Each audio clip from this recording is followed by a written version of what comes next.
Why did my dad choose his new wife over calling 911 for me? I was helping Dad's new wife Margot set up for her book club meeting when the ladder I was standing on suddenly shifted under my feet.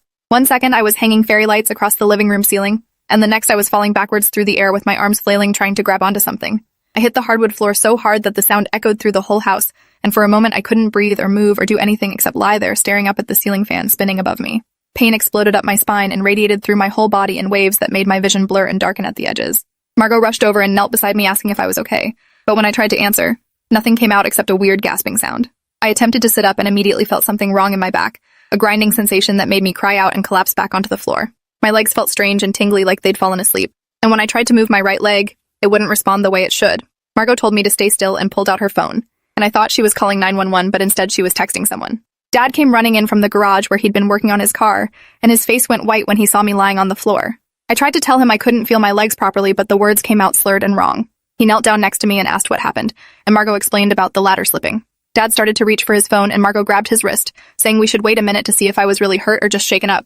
I stared at her in disbelief because I was lying on the floor unable to move my legs, and she wanted to wait and see if I was really hurt. Dad hesitated with his phone in his hand and looked between me and Margot with this conflicted expression I'd never seen before. Margot kept talking in this calm, soothing voice about how ambulances were expensive and my stepmom had always been dramatic about injuries, and maybe I just needed a few minutes to catch my breath.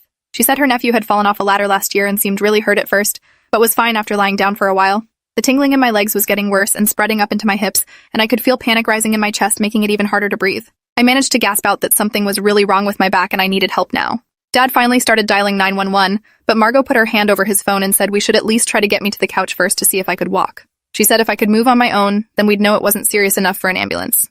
Dad actually agreed with her and they both tried to help me sit up, and the pain that shot through my spine made me scream so loud that our neighbor's dog started barking. I collapsed back onto the floor sobbing and begging them to call for help, but Margot was still talking about how we should give it a few more minutes. She kept saying that her book club was starting in less than an hour, and having paramedics here would completely ruin the evening she'd been planning for weeks. Dad was looking at his phone, and then at Margot, and then at me, and I could see him actually weighing his options like this was a difficult decision instead of an obvious emergency.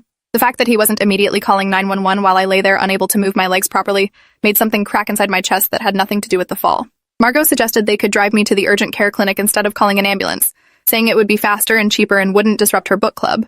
She was already pulling up the address on her phone while I lay there on the floor trying to explain that I couldn't move, and something was seriously wrong with my spine. Dad said maybe that was a good idea and started talking about how to get me into the car, completely ignoring the fact that moving someone with a potential spinal injury without proper equipment could cause permanent damage. I'd learned that in health class just last semester, but apparently neither of them remembered or cared about that basic safety information.